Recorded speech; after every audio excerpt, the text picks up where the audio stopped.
दोस्तों, डॉक्टर बिटिया के घर से फिर एक दिल दहला देने वाली खबर सामने आई है, जिसे देखकर पूरे भारत में रहने वाले इंसानों के पैरों तले जमीन खिसक जाएगी कि आखिर इतना जुल्म भगवान एक ही इंसान के ऊपर क्यों डाल देते हैं।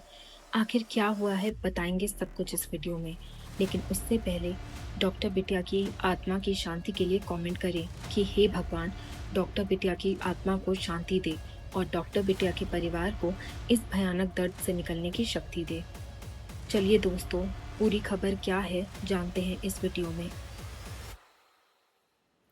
एक बाप तो उसी दिन मर जाता है जिस दिन उसकी बेटी के साथ ऐसी दरिंदगी होती है।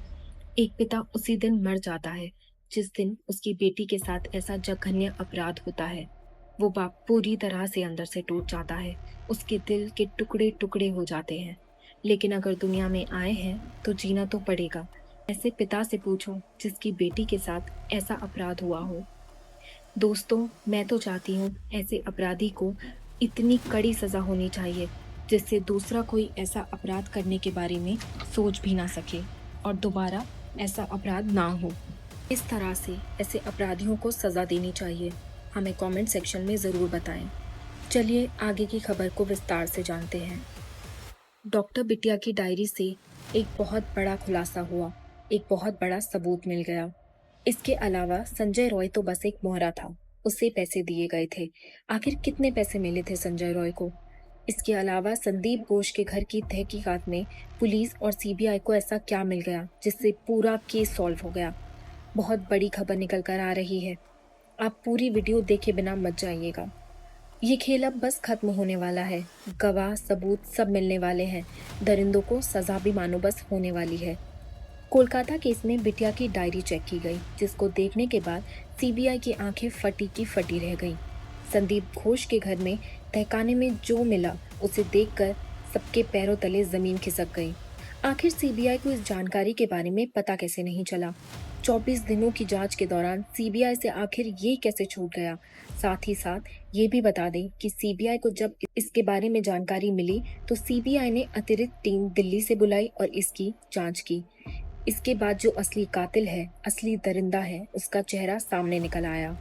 दरअसल संजय रॉय को 4 करोड़ 20 लाख रुपए में खरीदकर उसे आरोप अपने सर लेने के लिए जिस आदमी ने बोला था, उस आदमी का पता चल गया है और ये घिनौना काम करने वाला इंसान अब सीबीआई के शिकंजे में आ चुका है। सीबीआई को 7 लोगों के बारे में जानकारी किसी चश्मदीद गवाह ने दी थी। गवाह ने बताया कि आप डॉक्टर बिटिया का मोबाइल चेक करो। जब सीबीआई ने मोबाइल चेक किया तो उनके पैरों तले जमीन खिसक गई। चश्मदीद गवाह ने बताया कि प्रिंसिपल के घर पर छापा मारो और जब छापा मारा गया तो उसके तहखाने में से जो सच निकलकर सामने आया उसे देखकर ईडी और सीबीआई दोनों बहुत चक्के रह गए। 44 दिन से सीबीआई इन सभी चीजों के बारे में जांच कर रही थी, लेकिन चश्मदीद गवाह द्वारा बताई गई चीजों को टच तक नहीं किया गया था, क्योंकि सीबीआई के सामने संजय रॉय को रख दिया गया था और संजय रॉय अपनी सभी गुनाहों को कबूल कर रहा था। इसकी वजह से सीबीआई को लगा कि संजय रॉय और प्रिंसिपल संदीप घोष मुख्य आरोपी हैं और उन पर ही मामला क्लोज हो जाएगा। लेकिन जब चश्मदीद गवाह ने सीबीआई को जानकारी दी तो सीबीआई के कान खड़े हो गए। सीबीआई ने तुरंत दिल्ली से अतिरिक्त टीम को बुलाया और इन आरोपियों को सजा दिलाने के लिए जांच को नए सिरे से शुरू कर दिया। आइए जानते हैं इस वीडियो में कि आखिर सीबीआई को ऐसी कौन सी जानकारी मिल गई जिसके कारण ये पूरा का पूरा केस बदल गया, और साथ ही साथ ये भी बताएंगे कि आखिर डॉक्टर बिटिया के फोन के अंदर जो वीडियो बनाया गया था, उस वीडियो में डॉक्टर बिटिया क्यों रो रही थी और वो वीडियो किसने बनाया था। ये भी जानेंगे कि डॉक्टर बिटिया की मोबाइल से मैसेज किसने किया था और ये भी कि डॉक्टर बिटिया जब प्रिंसिपल के काले सच को जान गई तो आखिर प्रिंसिपल ने उसे क्यों मरवा दिया।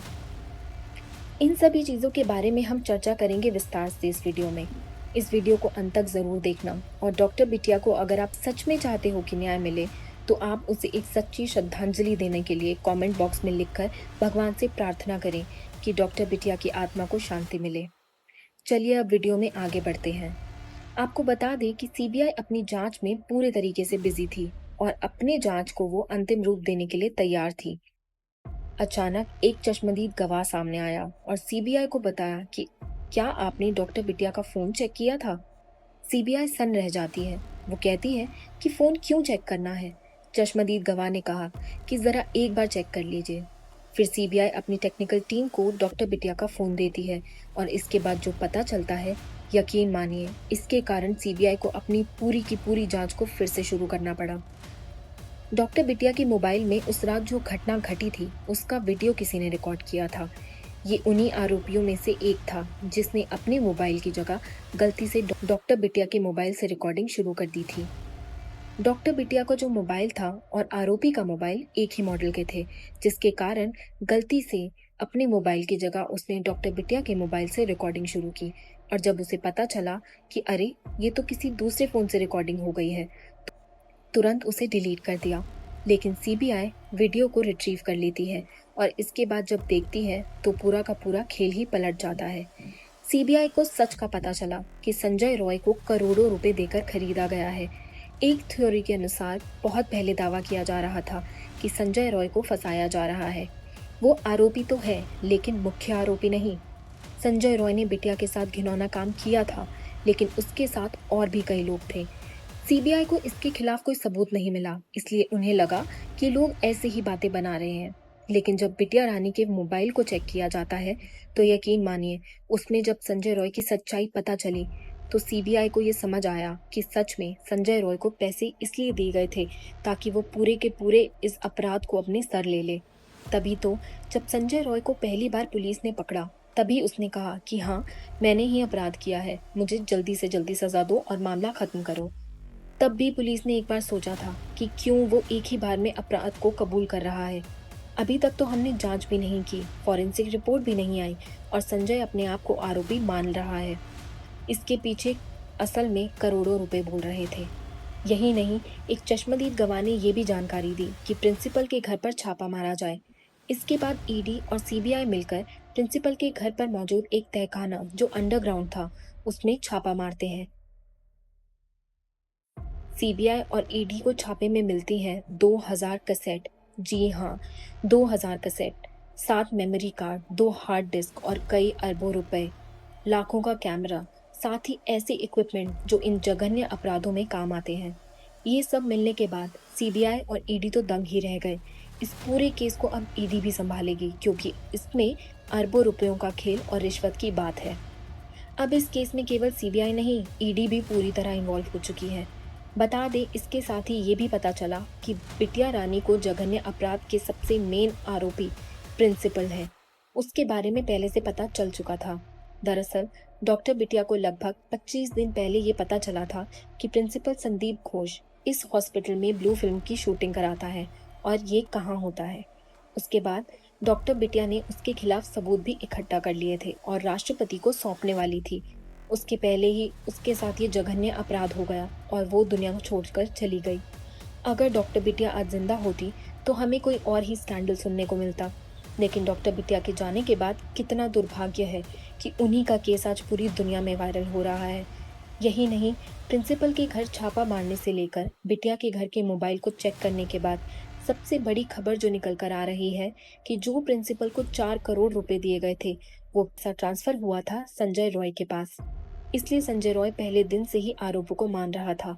यही नहीं, सीबीआई ने बताया कि जब हमने प्रिंसिपल के घर पर छापा मारा था तो हमें जो 2000 सीडी कैसेट मिली थी, उन सीडी कैसेट में हर सीडी में एक एक हॉस्पिटल की वो फिल्म रिकॉर्ड करके डाली गई थी और साथ ही बहुत सारे मेमोरी कार्ड मिले थे, उनमें उन फिल्म्स की रॉ फुटेज थी। एक रिपोर्ट के मुताबिक पता ये चला कि जब भी किसी फिल्म को शूट किया जाता तो सबसे पहले उसे मेमोरी कार्ड में डाला जाता जो कि रॉ फुटेज होती थी। एडिटर के पास ये रॉ फुटेज जाती जो एडिट करके एक सीडी कैसेट में डालता था और फिर उन्हें वापस कर देता। अब इस कैसेट को ले जाकर ब्लैक मार्केट में बेचा जाता, उसकी बोली लगाई जाती। साथ ही साथ ये भी पता चला कि हॉस्पिटल के अंदर जो ताज़ा मुर्दे आते थे, चाहे वो लड़की के हो या लड़के के, उनके साथ घिनौना काम करके उनकी रिकॉर्डिंग करने के बाद उनको एक अलग कैसेट में रखा जाता था ताकि ये रिकॉर्डिंग जिंदा लोगों की रिकॉर्डिंग से अलग रहे।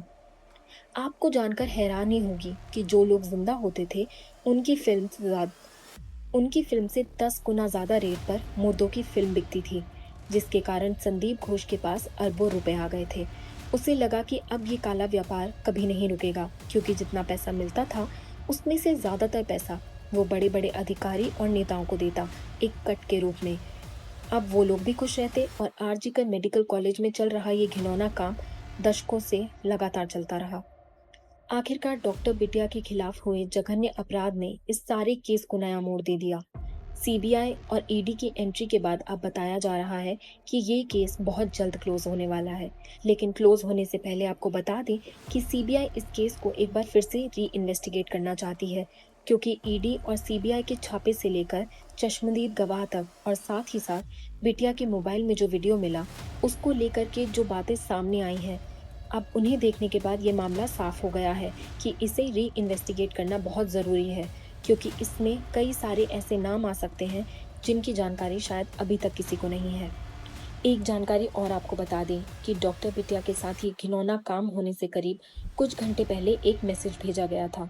वो मैसेज डॉक्टर बिटिया के ही रिश्तेदार और घर वालों को भेजा गया था, जिसमें लिखा था कि माँ, मैं ठीक हूँ, मैंने खाना खा लिया है और अब आराम करने जा रही हूँ। मैं सो रही हूँ, इसके बाद फिर सुबह उठकर ड्यूटी ज्वाइन करूँगी। अगर कोई इमरजेंसी हुई तो मेरे जूनियर मुझे बुला लेंगे और हम उस केस को फिर से देखेंगे। तब तक के लिए मैं आराम कर रही हूँ। इस मैसेज को सुनने के बाद उनके रिश्तेदार और घर वाले निश्चिंत हो गए और वो सो गए। अब इस केस की भी इन्वेस्टिगेशन शुरू हो गई है कि क्या वो मैसेज सच में हमारी डॉक्टर बिटिया ने भेजा था। कहीं ऐसा तो नहीं था कि ये मैसेज भी किसी आरोपी ने भेजा हो। अब उस मैसेज की जानकारी जैसे निकल कर सामने आएगी, हम आपसे ज़रूर साझा करेंगे। दोस्तों, आज की खबर बस यही था और इस वीडियो को ज़्यादा से ज़्यादा शेयर करें ताकि करोड़ों लोग बिटिया की सहायता कर सकें और दरिंदों को जल्द से जल्द सज़ा मिले। धन्यवाद।